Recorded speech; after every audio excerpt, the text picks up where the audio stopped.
Manchester's indie rock and roll station, XS Manchester.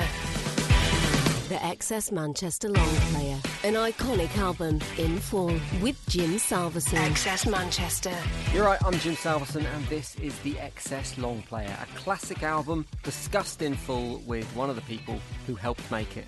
This show is part of a radio programme on XS Manchester, which is a radio station in Manchester. Broadcasts on 106.1 FM in the city, but you can get it outside the city on xsmanchester.co.uk. There's also an app you can get. The reason I tell you this is because the show that goes out on the radio is this interview, kind of spliced up, but then stuck between the songs off the album, so we play the album in full. It's a really unique experience, and it happens every Thursday night, that's GMT, Manchester time, at 8 o'clock. I'd love it if you join me for that. But enjoy today's podcast, enjoy the episode, because today I'm speaking to Rick McMurray from the band Ash about their debut album, 1977, which is a brilliant album that at the time was kind of classed as Brit-Pop. When you listen back to it, it's got a bit more of a punk vibe than most of the stuff around that time, maybe a bit of grunge as well, something I discussed with Rick during this interview when we talk about the influences behind it. I've seen Ash a few times through the years, and to me they've always looked like a band that just love what they do. They just have fun. They appreciate being in a band and making music, and from this conversation it was awesome to hear that that is 100% the case, because the making of 1977 just sounds like a whole load of fun. We also talk at the end of the podcast about their infamous final hidden track on this album, Sick Party, and the story behind that is fascinating. Enjoy the podcast. Rick McMurray from Ash talking about their debut album 1977.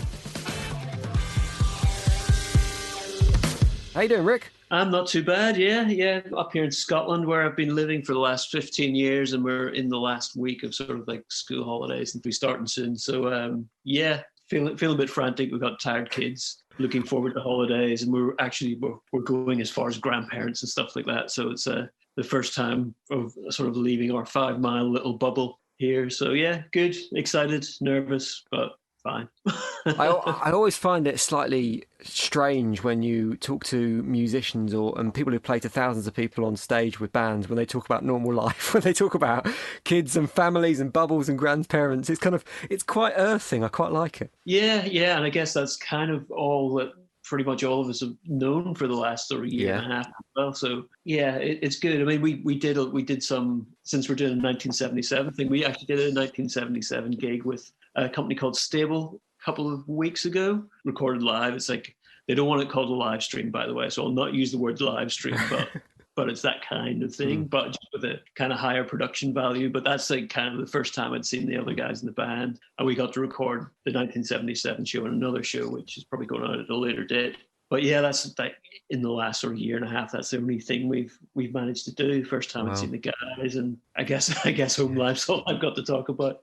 Well, like you said, the focus is on your debut album, 1977. Normally, when I start these interviews, I talk about the kind of process going into the studio, what it felt like as a band before that. But I want to start today in a slightly different place, because when I was listening back to 1977 as an album in preparation for this interview, I'd completely forgotten about how the album starts. And because I'm a bit of a geek, I recognise the sound effect on the opening track is that of a Star Wars TIE fighter. Now, there must be, I don't think I've ever heard if or why there is a story behind that being included. I mean, I know that Star Wars came out in 1977. Is that purely the connection between the sound and the opening of the album and the name of the album? Yeah, I mean, well, Tim and Mark in the band, they were both born in 1977, so that was a big influence on the name. But, you know, we were all big, massive Star Wars fans as well. And it's just like, I can't remember who came up with the idea. I got a feeling it might have been Mark, but he was just like the sound of a TIE fighter going into this. So I think we dug out a VHS copy of it in the studio and sampled it and put it on there. And surprisingly, we got away with it as well. I think it's short enough that George Lucas let that one go by. But are you suggesting you didn't license it properly? It wasn't a proper agreement with the Star Wars companies? Possibly not, but I think Star Wars have probably got their money's worth out of the band over the years anyway, in terms of the amount of promotion we gave them as well. Because I guess, back in '96, I mean, Star Wars was like, there was no news of any new movies in the horizon or anything like that. You know, it was quite a nostalgia thing for us at that point as well. And, you know, it was only a few years ago when they sort of like rebooted the whole series and released the new movies that it sort of became like a bigger cultural thing as well. So it was just a kind of a nod to our youth. And, I think the TIE Fighter probably came before the album title because we were notoriously bad with coming up with titles. I think in the studio we'd have massive like suggestion box of ideas, and they're all just like kind of like terrible, jokey things. And I think Tim eventually came up with the 1977 angle, and maybe the TIE Fighter influenced it. Who knows? Well, it's certainly a unique start to the album. I want to rewind a little bit further and talk about going into recording this album and the balancing of pressure and expectations on the band when you signed the contracts and you found out you were going to be recording your debut album. I've spoken to a few bands through the years who were managing jobs or had just quit their jobs and were making music at the same time. For you guys, I guess it was slightly different because you were a little bit younger. I think whilst you were recording 1977, a couple of the band were still doing their A-levels and balancing music with that. At the age of 16, 17, it must have been a lot to take on, the idea that you were embarking on this journey. Yeah. I mean, I think at that point, we'd actually left school. I guess we'd recorded like a run of singles beforehand, like in the year leading up to it. So we'd done like Kung Fu, which weirdly was going to be a B-side, which was written like sort of 5 minutes before we left to go to the studio to record what we thought was going to be the first single, Angel Interceptor, which we recorded, and then Kung Fu was written in 5 minutes, and it was just like,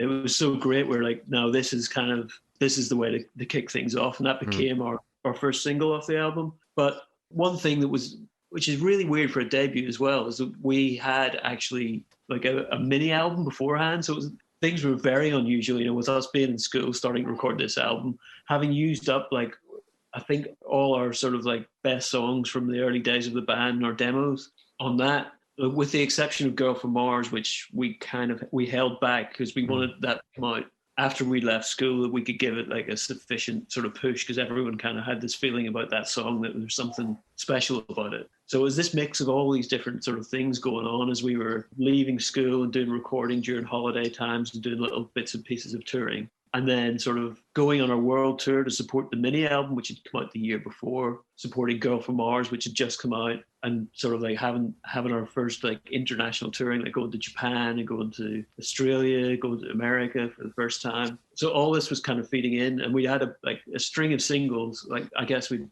3 singles before we went in to record the album proper, and then we were kind of like, we'd had no writing time, and we were kind of writing on the road and writing in the studio as well. So it was such a strange period. So was this album almost like, I mean, this is your debut album, but was it almost like that difficult second album coming early? Yeah, it was sort of like elements of both, I guess, going on. But we were also kind of riding this kind of wave of, like everything we were releasing, like Kung Fu, which came out in, I guess that was March of the previous year, Angel Interceptor in like around October.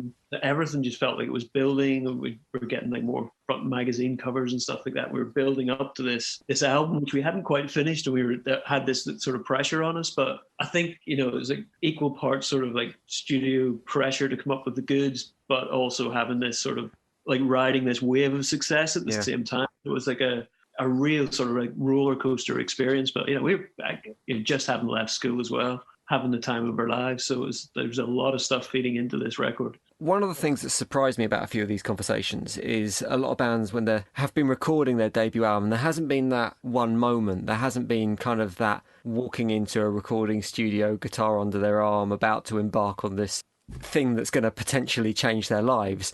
Now, you guys recorded in 1977, or certainly a lot of the songs, in Rockfield Studios, which is a studios in Wales, which has got a huge heritage. People like Manic Street Preachers and Stone Roses have recorded down there through the years. Did you have that moment? Did you have this day where it suddenly all started to feel very real? I think probably when we recorded Kung Fu, actually, was just like a real moment, like coming up with that song just, 5 minutes before we were supposed to leave for the airport to go to the studio and do some recording. We'd obviously recorded Trailer before, but we were working, this time it was our first time working with Owen Morris, who produced Oasis, and we were getting like huge success at that point. And that felt like, like we were kind of doing it for real, and we're looking forward to the summer where we're kind of leaving school and to be doing this full time. It was just like that sort of, and we had been doing it for a while, but that felt like it was sort of crystallizing, sort of like everything. It was like, it felt a bit more kind of proper at that point, When the album came out in 19 '96, it was classed very much as part of the Britpop scene, which was massive at the time, obviously, with Blur and Pulp and Sleeper, Oasis, whoever, going into that. Did you feel like you were part of that scene? Because sonically, it's a very different album. It's probably closer to Nirvana or Green Day or the contemporaries in America rather than what was happening over in this country. Yeah, well, I think you're hitting the influences, the nail right in the head there with those influences you mentioned. Yeah, I mean, that was like, Nirvana was a huge part of our like musical development and, you know, coming together as a band. I mean, we'd all been like kind of heavy metal kids in our early teens. And the whole Nirvana thing, you know, as very young musicians just trying to figure out what we were doing, that was like kind of, this is kind of simplistic, heartfelt music, is, you know, really speaking to us as people, rather than sort of this sort of metal sort of like showing off like how many notes you can play in a solo kind of idea. So that was like, that kind of revolutionized our thinking about music, and that was like the main inspiration for us and got us into more alternative music, like, you know, the Pixies. And from that we were looking at a lot of the Seattle scene, a lot of like punk influences like the Ramones, the Stooges, and obviously a doorway into the UK, like Teenage Fan Club, Ride. So that was all feeding in. That was like our first kind of love and our inspiration. But I guess, you know, we did, in a way, we did have a toe in the Britpop camp, more through being produced by Owen Morris. And we learned a huge amount from Owen as well. So there was a bit of a toe in there, but we never felt like we fit in with, you know, any of our contemporaries so much. We were definitely taking our influence from the other side of the Atlantic more than most bands that we knew. I'm always really interested to hear how musicians feel the producer has enhanced or changed or developed their album. Is there anything you listen to on this album where you go, well, that was pure Owen Morris, that wouldn't have happened if it hadn't been for his presence in creating this? I think just in terms of really getting to grips with the studio, like the first when we did our mini album Trailer, that was like our first proper experience of it. I think as musicians, we hadn't done a huge amount of touring at that point either. So it was hard work, kind of just getting the songs down. But this was, it was almost kind of introducing us to more sort of creative ways to work. Just we kind of embraced the madness that Owen is very much known for. Maybe unfairly in a way, because, you know, he is a great producer and his like sonic ideas. But yeah, it's just like making the studio somewhere where you're like having fun, and just like, I guess he brought that sort of like sense of bravado to the band as well that we probably didn't have. You know, it was like just doing things to get our confidence up, that we were enjoying the experience and not feeling like, you know, we're doing like 20 takes of this song and it's hard work. So just keeping that vibe going and keeping that energy going was something he really brought to other, you know, and we, you know, sonically learned a lot about, you know, like sculpting the sound, overdubbing, and sort of like bringing in various elements. So yeah, we learned a huge amount. But interesting, I've heard him talk about it, like reminisce about that experience before, and he was saying, you know, it's like Tim wasn't a shrinking violet when it came to like throwing ideas down as well. I mean, Owen would be like, you know, what if you try this? And like Tim would be off like trying completely different things as well. So Owen kind of has credited him before with like amazing ideas that he came up with as well. So it was collaborative, but he kind of like really encouraged that side of us as well, you know. Do you think that was an important part of making this album? Maybe because you guys were so young going into it, that it was important to, turn it into a positive, creative environment and allow you to flourish, but also because when you listen to the album, it's full of this really youthful energy. And I guess capturing that was probably challenging in that kind of environment, but really important for how the album was going to sound as well. Absolutely, yeah, and he really brought that out of us. And, you know, just thinking about it, you know, maybe to a certain extent he helped kind of shield us from feeling that pressure so much at the time, you know, because it was just a case of he brought out this sort of like vibe of, you know, we can do anything. You know, he was the one who was like so into it all the time, and it just made it like a great experience, and like made us believe that we're creating something that's going to be like remembered and be special, and going to, like, he's talking about having #1 records with Oasis and stuff like that. It kind of made us feel part of that world in a way, and, you know, made us really believe in ourselves. I want to talk about a couple of the tracks off the album, most of which you've mentioned already, actually, but just do a little bit of a deep dive on a couple of them. Starting with the opening track, Lose Control, that we've already mentioned.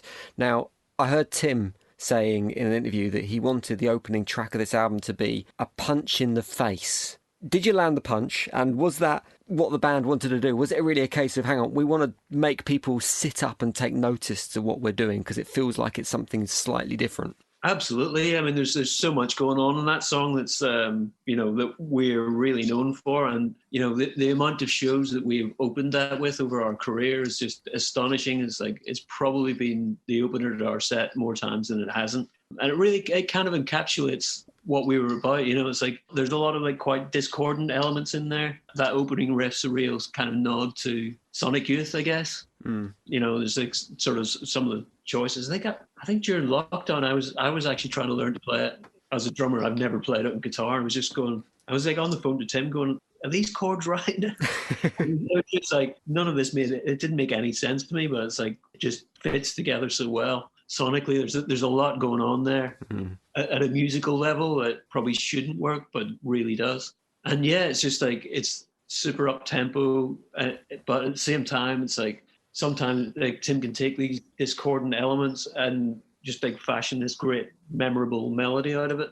I think it does a lot. And I guess, going back to talking about the Brit-Pop thing, it's like I don't think anyone was writing songs like that during the Brit-Pop era. No. Probably, I guess the song that fits most in with the Brit-Pop era or the Brit-Pop sound would probably be Girl from Mars, which I think it's hard to argue is maybe your most recognisable song. It's got an insane amount of streams on Spotify. It's played on radio stations all over the land. Now, this was written when Tim was only 16, and I'm going to ask you slightly to speak on his behalf here, because it's one of those songs that's about relationships and it's about feelings, and it's a really personal song, but not many people enjoy looking back on themselves as 16-year-olds when they're expressing those opinions. I'm thinking of people looking back into old diary entries and things like that. Has Tim and how's the band's relationship changed with this song through the years? It's weird. It really hasn't changed. It feels like the song's kind of grown with us. It feels like part of our DNA. I don't think there's been a single gig where we haven't played that song. There'd be a riot, wouldn't there? Well, yeah. I mean, it's like, as we're growing up, you hear like bands like, Radiohead are the example that springs most readily to mind. It's like they, for years, didn't play Creep because they didn't want that to be the only thing they're known for. But we've never felt like that was the only thing we were known for. We never felt like we had to sort of deny it. And we, as a live thing, we've always fed off the audience as well. And this may be because, we were such a young band at the time. And it was like when we were touring 1977, like leading up to the release and like through that whole year, it was a weird thing that it felt like there wasn't much of a like division between audience and band because we were all the same age. We'd all gone through pretty much the same experiences, bar, I guess, we'd gone and recorded this album and stuff. But the experiences that these kids, maybe a year younger than us, were going through is exactly what we went through the year before. So it was like we felt very much together. And still with our audience, it's like when we play it, we've now got families coming where we've got like young kids with their parents who've grown up with this song. And it just feels like it's something that's spanned the kind of generations of fans as well. So it's nothing we've really sort of shied away from. I don't think I've ever heard Tim like sort of like feel weird about having to sing it. I think he's able to sort of distance himself. And it may be because he was probably already like distanced by a couple of years by the time it was released as well. Right. Because it was written in 93, I want to say, held back. So we a couple of years between it. So I guess maybe he didn't feel that personal with the lyrics as it was released, maybe. I don't know. You must have had an idea that it was a bit of a special song. The fact that you held it back from the mini-album you already discussed and it was kept for the debut, you must have, when it was written, when you first heard it, you must have kind of gone, well, this is something a bit special. I think when we wrote it, I think it was more when we were going in to record as well. And we started touring like on the mainland UK, got our record deal. That was the song that I think was a big influence in that. But it was also a concern to give the song as much of a chance as possible. So to hold it back. And it was, I guess it was a smart move to make. But we were all kind of on board with that because it almost felt like it didn't really fit with the mini album trailer. It didn't fit with its kind of ethos. There was definitely something quite different about it. I'm going to pick one more tune that I want to talk about, and then I'm going to ask you to pick a couple of moments from the album that could be positives or negatives or musical moments or memories or whatever, but we'll get onto that shortly. The last one I want to pick out is Kung Fu, which I think is one of the other standout tracks on the album. Now, I understand this was written in 5 minutes and recorded in just one take. Is that right? And also, was that symptomatic of the way the band wrote and recorded? Was it a quick process? Yeah, I mean, I guess that one was definitely one of the quickest for sure. I remember because we were booked into the studio, we were going to record Angel Interceptor as the single that was going to come out first, and then we'd have Girl from Mars, and then we'd go into the album. But Kung Fu was like, I think Tim had got a bunch of Ramones CDs. He was like super into them at the time. And there'd been this, I think it was a series of Kung Fu movies were being shown just before Christmas. So he was like super into Kung Fu.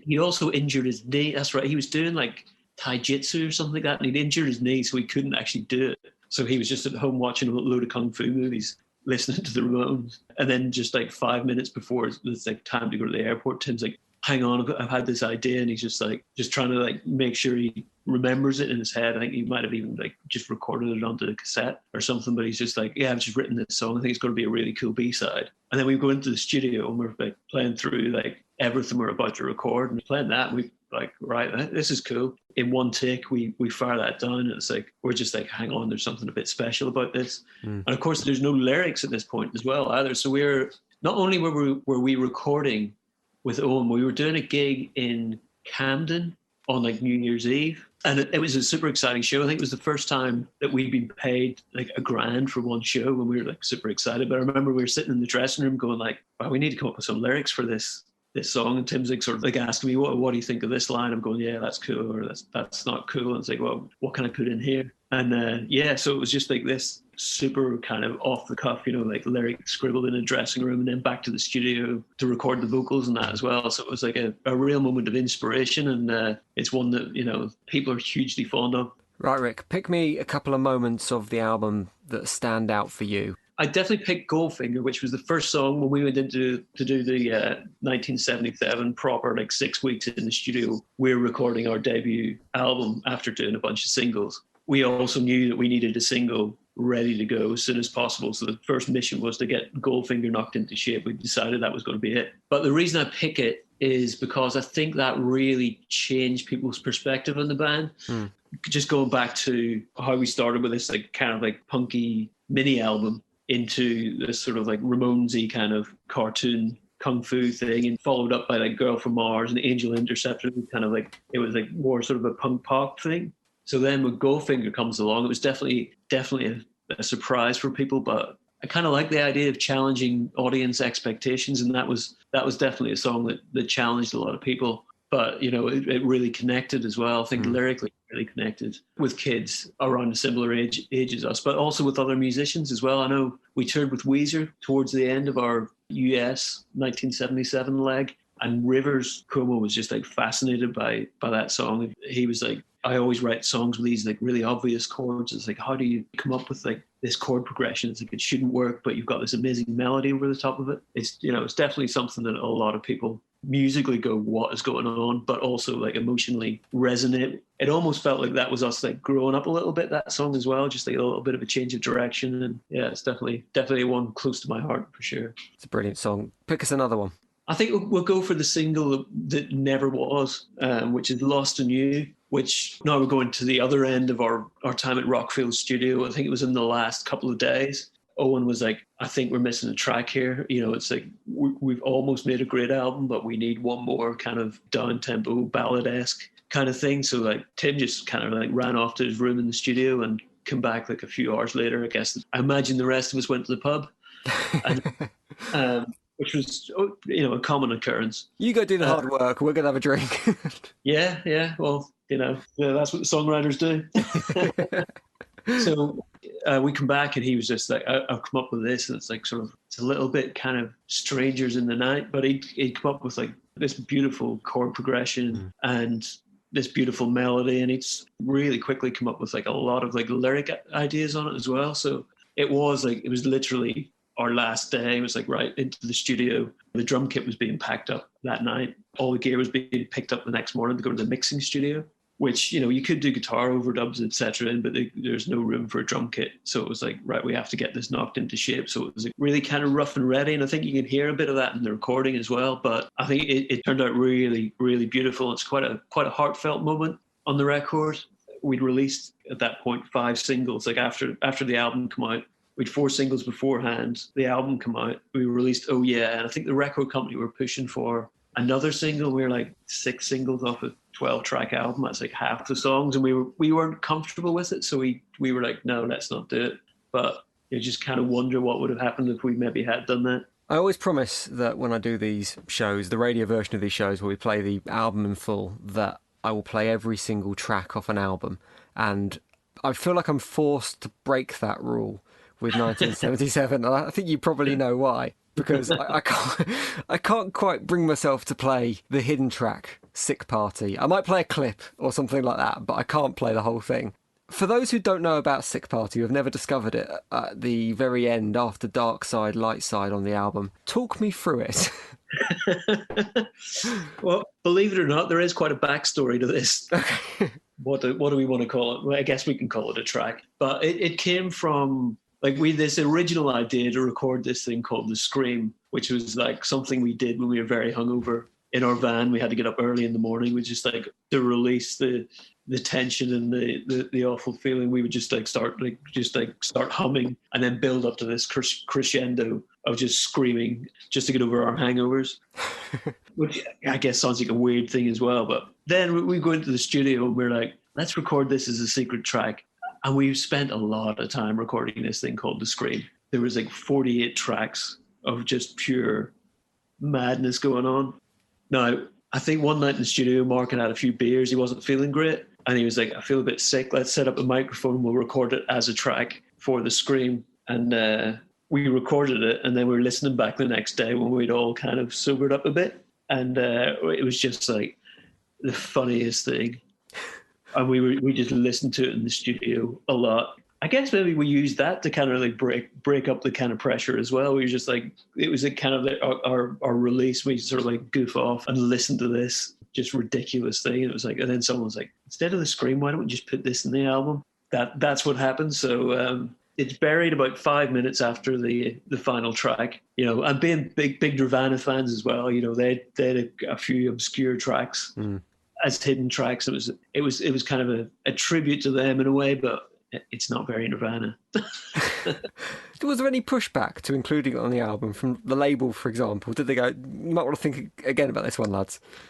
No, not that I remember at all. I think because it was like a hidden track, they weren't really bothered, but I guess they didn't realize like how much it would be picked up on. I think as we were touring the record, we started hearing stories about people who'd fall asleep with the CD on, you know, wake up and thinking, you know, they're being burgled or something like that. It was quite an unsettling experience, but you know, I guess in a way, kind of fitting that we had this reputation of kids just going out, having the time of their lives, just getting drunk every night. So in a way, it kind of like wraps up the whole experience. I'm trying to say maybe there is some artistic merit to it.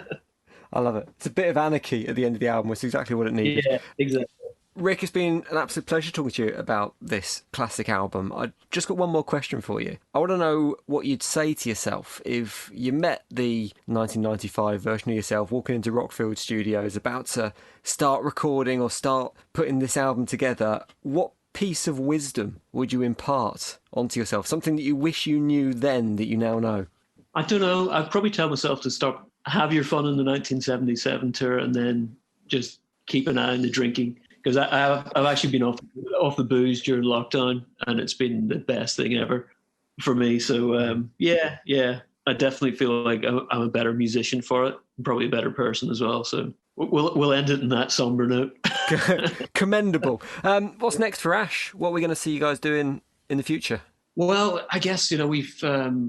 as we were recording our 1977 25th anniversary live stream that wasn't a live stream, we're also finishing off our new record as well, which it's been in the pipeline for a long time, and we thought we'd get it out probably a couple of years ago, to be honest. But then we had BMG, our current label, had actually bought our back catalogue, and we put out the Teenage Wildlife best of stuff, which, you know, is great to put out there, but it's kind of delayed our new stuff a little bit. But I'm super excited to get that out, and it's probably not going to be until next year now, but I can't be more excited about it. I think it's some of our most interesting work. Having talked about Goldfinger being like a a perception changer from back in '95. I think this album's going to be a bit of a perception changer as well. So yeah, just can't wait to get that out. Fingers crossed, as of today, when we're recording this interview, our festivals are still going ahead in the summer. Check our website for those details, and just fingers crossed that's still happening. And we've got our tour in September, which is our postponed Teenage Wildlife, like celebrating the 25 years since Girl from Mars come out in 2020. So hopefully that will be going ahead. But yeah, new album next year and getting back into the touring thing.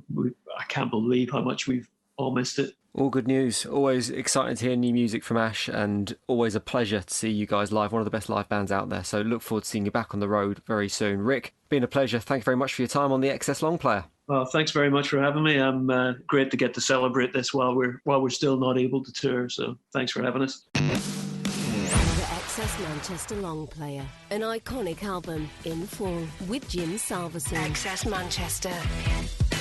That's not quite it for this podcast discussing Ash 1977. There is one more bit to go, because I was about to hang up the call with Rick and he said, I've got to tell you one more thing. And the thing he had to tell me was about the cover of the first single from this album, Kung Fu. Here's what he said.